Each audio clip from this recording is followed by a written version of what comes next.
When crowdfunding first came about, it was a wondrous idea. We, the people, were able to fund projects that the big bad investors shied away from. We had the power to make people's dreams come true, and we could see what we wanted to be made. However, this fallacy soon faded when blunder after blunder proved that the reason we aren't all fancy investors is that we aren't trained to spot frauds like they are. Expecting the public to be sound investors is like walking to a garage sale and trying to be an antique hunter. Unless you're trained and have done your proper research, you're going in blind. So with that in mind, here's the top 5 biggest Kickstarter video game failures. The Stomping Land is a Kickstarted fireball that is one of the most infamous of them all. With an original goal of $20,000, they proposed a game which would be a blast to play if the concept ever came to life. The game was set in a primitive time, in which you have to survive against dinosaurs and other dangerous elements. However, as you progressed, you could tame dinosaurs to help your cause for survival. The game had a very heavy emphasis on cooperation, which could spur on tribes or even villages. To me, this sounds great. I can't blame the backers for wanting to see this come to life. Overall, they reached $114,060, hitting a stretch goal to hire some part-time coders to help with the immersion. Things came to a grinding halt, however, when updates simply ceased. Due to the silence from the developers, the $24.99 early access copy was pulled from Steam, but no refunds were issued. This sting from a shoddy, crowdfunded project is a common reference to the mistrust of ambiguously good-looking projects. In a strange twist, an update posted on the 30th of January 2016 gives word that a lone developer of the Stomping Ground is working to revive the game. It's detailed that they need encouragement on their forum, which shows that the update is older than what is let on. This has left a small divide, where some people are optimistic of a possible revival, and others are pessimistic that people can't let go. But this is to be seen in the future. This Kickstarter fumble is one of the more notorious ones. I'm talking, of course, about Clang. With a goal of $500,000, this project was ambitious indeed. What should have been a sign to be apprehensive is that the creator is not a game developer, but Neil Stephenson, a historical and science author. If game developers struggle to make games while adhering to knowledge of the industry from years of experience, in hindsight, I'm surprised people thought someone with seemingly no experience would walk in and make a masterpiece. It seems his writing skills did come into effect with his pitch, which managed to raise $526,125. The game was boasting to be a unique sword-fighting simulator based around medieval times. What made this especially ambitious is the creation of a special controller for the game. Neil is rather tact in his pitch, talking about how realistic his game will be compared to other sword-fighting games, and how you can't use a normal controller to do this. Quote, "It's not a sword game if you have to pull the trigger or press a button to swing a sword." I think that should have been red flag number 2, showing I don't think he knows what video games are meant to be. The presentation is set up as a joke. No, I'm not hurling an insult, it's literally set up as a joke. I might be looking at this with hindsight glasses, but I'm surprised people went for this. If the game were real, I'd question its necessity of existence. The reason we use games as escapism and refine years of training to the pull of a trigger is because we common folk don't have years of training. Also, if this were as realistic as he boasted, would a trained professional have an unbeatable advantage over casual gamers? If you hit a punch button in Street Fighter and I hit the same punch button, they will be identical. So it comes to how well we know the game. But this game adds in so many factors that I could see it driving a large portion of the gaming demographic away if it were made. In the end, he's trying to create a Wiimote, and we all saw how well that worked with sword fighting. If I were an investor, I'd turn him away for the ridiculous absurdity of the project. As a gamer, I wouldn't buy it on the basis that it doesn't seem like a consistent experience to put my time into. And ultimately, his business model falls into the Fine Bros pitfall of making something for himself more than what we'd want. He sums it up in this statement about the cancellation. The project was technically innovative, but it wasn't very fun to play. This is for various reasons. Some of these were beyond our control, others were my responsibility in that I probably focused too much on historical accuracy and not enough on making it sufficiently fun to attract additional investors.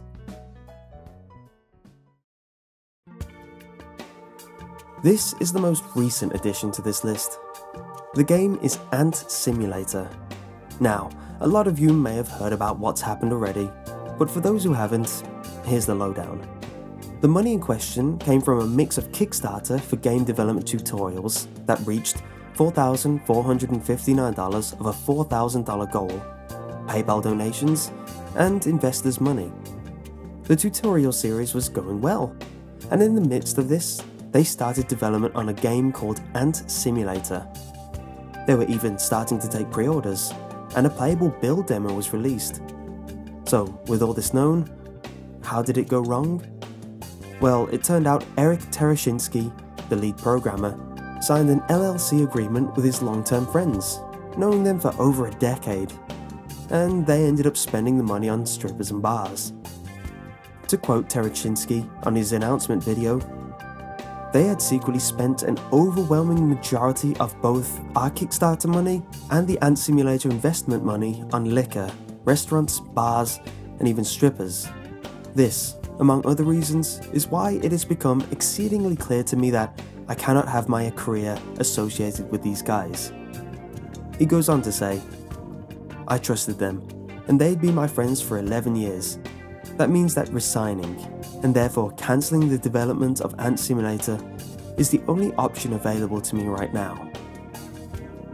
Due to the contract, Tereshinsky said he is legally obligated to take any videos down that were created as part of his work for Ant Simulator and the Kickstarter-funded series of game development tutorials. They apparently went over the contract line by line with Tereshinsky twice, showing that the others were protected and screwed him over. One example is that they listed themselves as consultants, so they weren't legally obligated to work on anything, but had the power to spend the money. This is a horrible story of mistrust, not for the investors as a whole, but the betrayal of friends. It's sad, but on the plus side is that Tereshinsky has kept control of the YouTube channel and hopes that people will stick with him on his future projects. And I personally hope this hasn't shaken his reputation, because it'll be a shame if it does.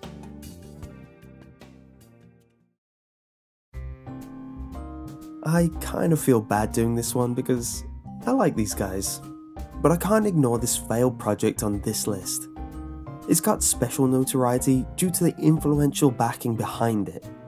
I'm talking about Yogsventure, a game conceptualized by the YouTube group Yogscast. The game was to be designed as an open-world sandbox multiplayer experience, where you can, quote, build your own adventure. This doesn't sound too dissimilar to Minecraft, one of the main games they got their audience from on their YouTube channel. They say they were influenced by their Let's Plays of games in which their community is from, and they felt they had ideas that these games were lacking which they wanted to see come to life. It's an admirable cause. However, running with the theme of non-game designers trying to get into game design and failing, this one never came to be. For a start, before the project began, the two figureheads of Yogscast, Simon and Lewis, said they could, quote, barely manage a simple jumping puzzle, and that they wouldn't be doing the coding. However, they are good friends with the indie company Wintercool Games, who can code. This sounds good until you hear that Wintercool Games have never made a game before. The game was scheduled to release in December 2012, but flew past that deadline. Funding apparently ran out on March of 2013, where they had to start funding it themselves. and in August 2013, an open beta for backers, which cost $30 for non-backers, was released. At this point, feedback was good.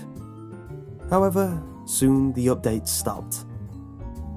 It turns out in early July, Wintercool founder Chris Vail announced he closed the company. He stated that he put $25,000 of his own money into the project, even costing him his marriage. He turned over the development work back to the Yogscast.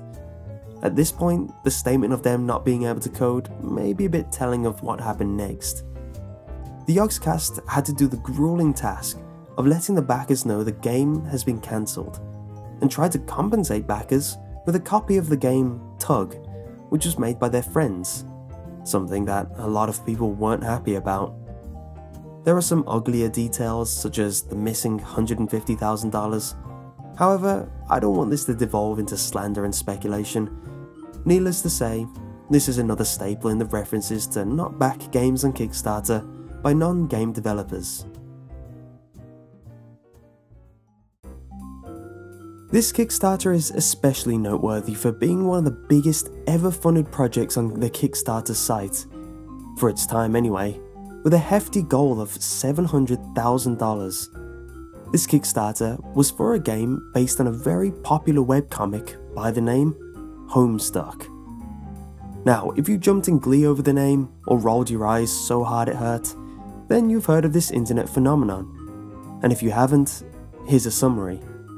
Homestuck is an illustrated, semi-animated story on the internet. Not just on the internet, but specifically exists there. The story hits all kinds of meta and it gets complicated for newcomers who jump in not knowing what to expect. The format is of an adventure game parody, with mock game commands that progress the story of the comic.